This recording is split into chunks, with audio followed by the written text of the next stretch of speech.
Hello, everyone. I am Li Ying from number 3 Vocational Technical School of Nanning. Welcome to this mini lecture. Today, we will learn about the methods of wireless LAN networking.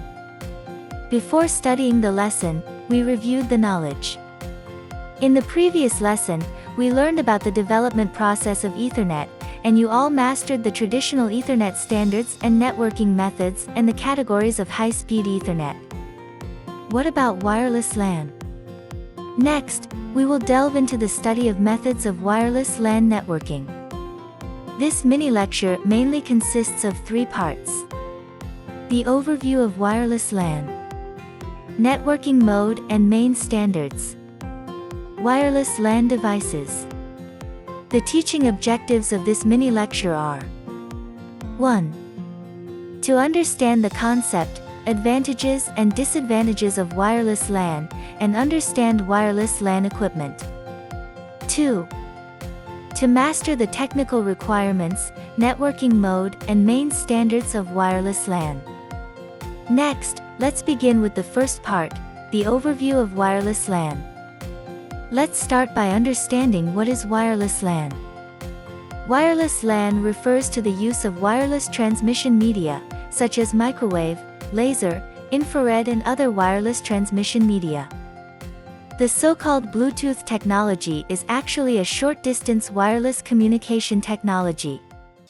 Using Bluetooth technology can effectively simplify the communication between mobile communication terminal devices such as handheld computers, notebook computers and mobile phones, and it can also successfully simplify the communication between these devices and the Internet, thus making the data transmission between these modern communication devices and the Internet faster and more efficient, and broadening the road for wireless communication.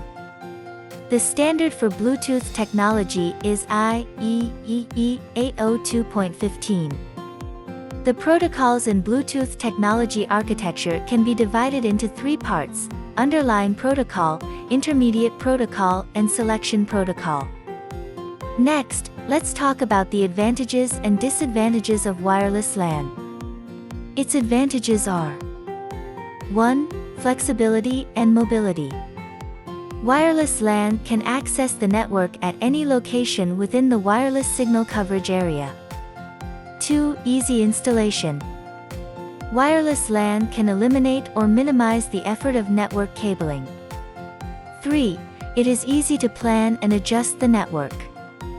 Wireless LAN can avoid the expensive, time-consuming, wasteful, and trivial process of rewiring. 4. Easy fault location. Wireless networks make it easy to locate faults, and simply replace the faulty equipment to restore the network connection. 5. Easy to expand. Wireless LAN is configured in a variety of ways, and can quickly scale from small LANs with only a few users to large networks with thousands of users. What are the disadvantages? 1. Performance. Wireless LAN relies on radio waves for transmission, and buildings, vehicles and other obstacles may hinder the transmission of electromagnetic waves, so it will affect the performance of the network. 2. Rate. The transmission rate of wireless channels is much lower than that of wired channels.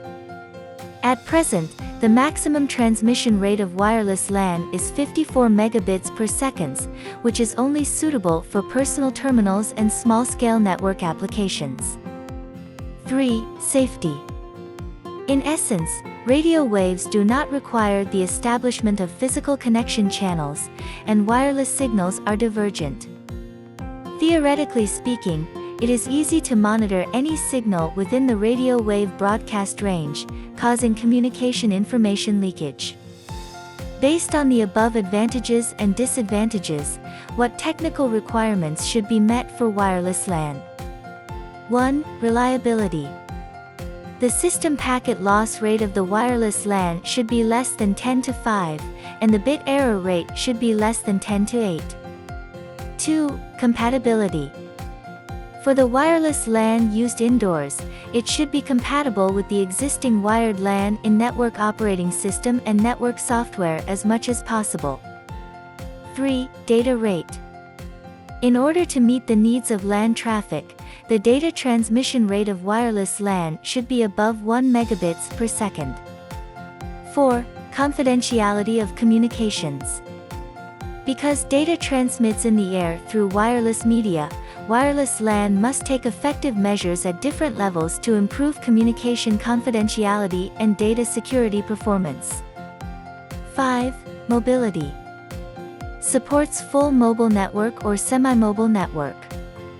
6. Energy saving management. When there is no data transmission and reception, the site machine is put in a dormant state, and then activated again when there is data transmission and reception, so as to achieve the purpose of saving power consumption. Next, we will learn the content of the second part, networking mode and main standards. There are two main networking modes of wireless LAN.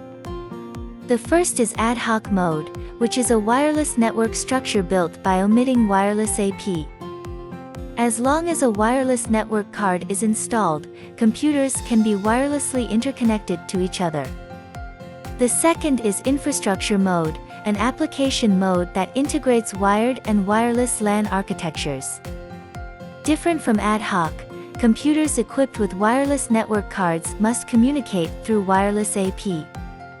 The IEEE 802.11 standard covers the physical layer and the MAC sublayer of a wireless local area network. Referring to the ISO 7-layer model, IEEE 802.11 series specifications mainly formulate series specifications from two levels, physical layer and MAC layer of WLAN. The core ones are 802.11a. 802.11b, and 802.11g, which define the core physical layer specifications. This is also the future trend of 802.11 that attracts the attention of all chip developers and system integrators. Let's learn the third part together, wireless LAN devices. The main hardware equipment of wireless LAN, wireless network card, wireless access point. The role of wireless network card in wireless LAN is equivalent to that of wired network card in wired LAN. Wireless access point, AP, is a centralized device that sends and receives data in a wireless LAN environment, which is equivalent to a hub in a wired network. Wireless bridge is mainly used for the interconnection between wireless and wired local area networks, and plays the role of protocol conversion. The wireless router integrates the access function of the wireless AP and the third layer path selection function of the router. The function of the antenna is to transmit the signal sent by the signal source from the antenna to a distant place. That's all for the mini lecture today. Have you all mastered it? Next, we will make a summary. In this lesson, we have learned the concept of wireless LAN, and its advantages and disadvantages. We understood what equipment wireless LAN has, and described the technical requirements of wireless LAN as well as networking mode and standards in detail. Finally, to reinforce what you have learned, I have prepared some exercises for you to complete after class. I hope each of you will diligently complete them and internalize what you have learned. This concludes the mini lecture today. Thank you, everyone.